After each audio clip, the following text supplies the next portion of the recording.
नमस्कार, जिला न्यूज़ 4, मैं अर्जुन टुडू, हजारीबाग। अभी हम लोग उपस्थित हैं शिवलाल महतो के आवास में, जैसे 2-3 दिन पहले ही भारतीय जनता पार्टी में ज्वाइन किए हुए हैं। और सबसे पहले जिला न्यूज़ को जो है हम स्वागत करते हैं। आज उनके माध्यम से दर्शकों से हम अपनी बातों को रखते हुए ये कहना चाहते हैं कि इस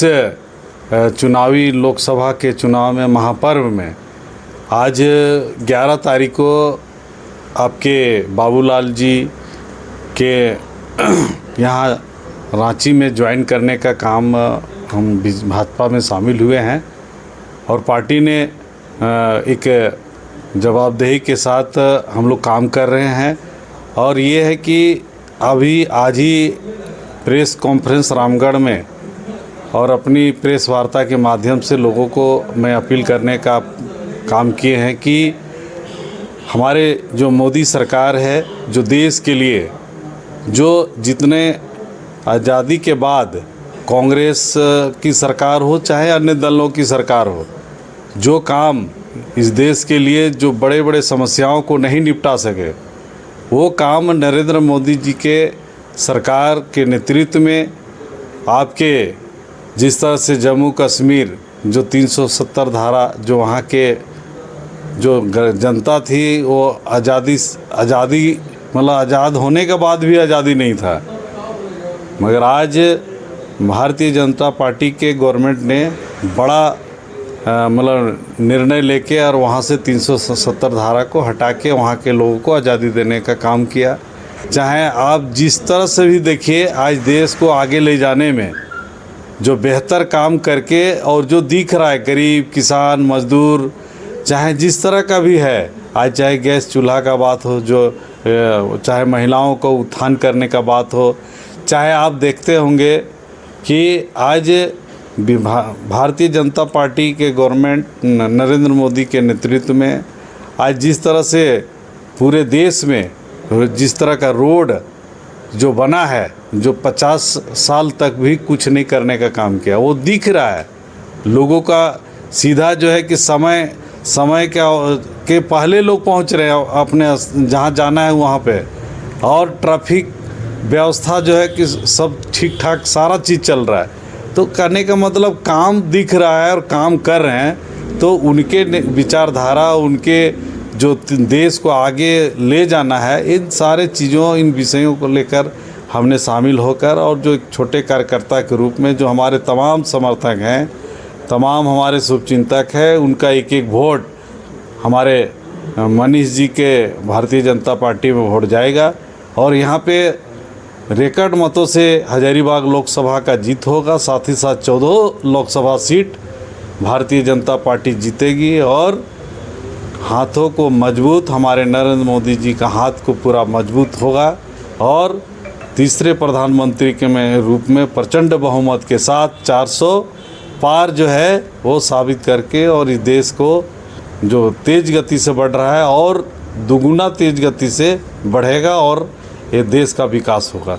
यहाँ पे क्षेत्र में कुछ चर्चाएं भी चल रही है। इतना दिन से आप पार्टी ज्वाइन नहीं कर रहे थे, इतना दिन तक आखिर क्या वजह थी कि जो आप लोकसभा चुनाव सामने आ जाती है और आप भारतीय जनता पार्टी में शामिल हो जाते हैं? जैसे कि लोग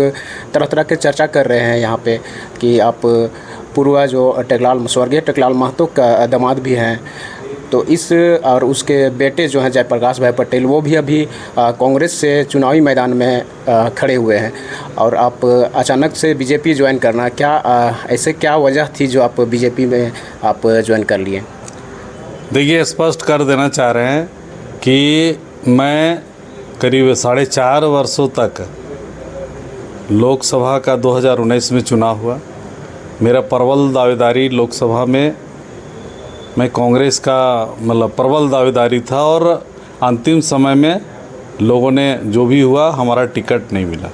उसके बाद मैंने रिज़ाइन कर दिया और रिज़ाइन करने के बाद मैंने लगातार विस्थापित, प्रभावित और समाज और ग्रामीणों का समस्याओं को लेकर हम तत्पर रहे और हम अपने जो लोगों का, ग्रामीणों का जो सहयोग था मैं करते रहा। और मैंने आज 2019 से लेके आज 2024 हो गया, मैं किसी दल में मैं नहीं था, मगर ये विचार मंथन ये चल रहा था कि हमें अगर जनता का जो झारखंड में जो हजारीबाग लोकसभा में विस्थापन का बहुत बड़ी समस्या है, जल जंगल ज़मीन जो है जो हमारा सुरक्षित कैसे रहे, हमारे समाज के लोगों को जो है जो डिमांड है वो पूरा कैसे हो, तो विभिन्न समस्याओं को लेकर मैंने ये सोचा कि जब तक जो है हमारा जो इस देश में जो पूरे बड़े दल के रूप में पूरे इंडिया में जो बड़ी पार्टी है जो हमारा देश को आगे ले जा रहा है, तो हमारा यहाँ पे भी हजारीबाग लोकसभा के साथ साथ झारखंड में जो ज्वलंत समस्या है, जिसका झारखंड मुक्ति मोर्चा की यहाँ गवर्नमेंट चल रही है, जो एकदम फेल्योर है कहीं से भी, चाहे विधि व्यवस्था का मामला हो, चाहे यहाँ पे आज बिहार में देखिए कि जब अलग राज हुआ तो आज उसका टेन्योर कंटिन्यू जो है वो बीपीएससी का परीक्षा लेकर और लोगों को जो है कि नौकरियों में बहाल हो रहा है। मगर आज दुर्भाग्य है कि आज 24 साल होने चला, मगर आज झारखंड में वैकेंसी निकलता है, उसके बाद पेपर लीक आउट होता है, फिर कैंसिल होता है, फिर घोषणा होता है। तो कहने का मतलब है अलग राज हो गया। मगर यहाँ आज जिस तरह से जो है कि यहाँ के नौकरियों में लोगों का जो है कि बंदर बाट हो रहा है, यहाँ पे नौजवान पलायन कर रहे हैं, पढ़ लिख के घर पे बैठे हुए हैं। आज जिस तरह का हालात बना, इस राज को अगर पीछे धकेलने का काम किया तो झारखंड मुक्ति मोर्चा के गवर्नमेंट ने किया, जो जिस उद्देश्य से इस सत्ता में आए थे, जल जंगल ज़मीन और झारखंड अलग राज हम लेंगे तो मेरा राज का विकास होगा। मगर हम लोग अलग राज का आंदोलन का नेतृत्व करता रहे, मगर आज तक चिन्हित करने का इनका गवर्नमेंट का कहीं नहीं रहा। जो आंदोलन करने वाला उसका कोई माई बाप नहीं है, कोई पूछने वाला नहीं है। इनका सत्ता में आए सारा चीज़ भूल गए, जिसके बदौलत आज सत्ता में आए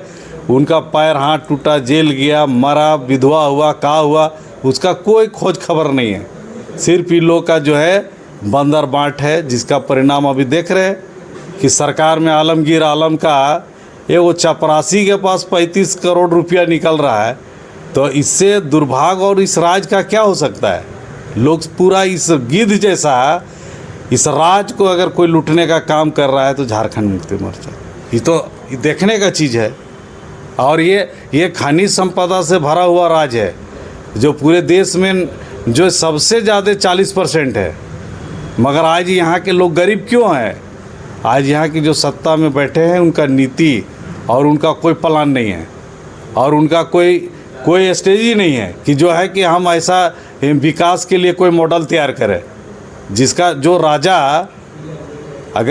जो है अगर एक लोटा पानी के लिए अगर घूमते रहे, जिसके पास जो है पूरा समुंदर है, अब उसके लिए ये सोचने वाली बात है। इसलिए हम चाहेंगे कि इस राज्य में भारतीय जनता पार्टी का प्रचंड जो है कि जीत होगा लोकसभा में, साथ ही साथ विधानसभा आने वाला दिन में आपका भारी सीटों के साथ जो है कि ये सत्ता में आएंगे और चुनाव जो है भारतीय जनता पार्टी जीतेगा और यहाँ पे सरकार बनेगा, ये हमें विश्वास है।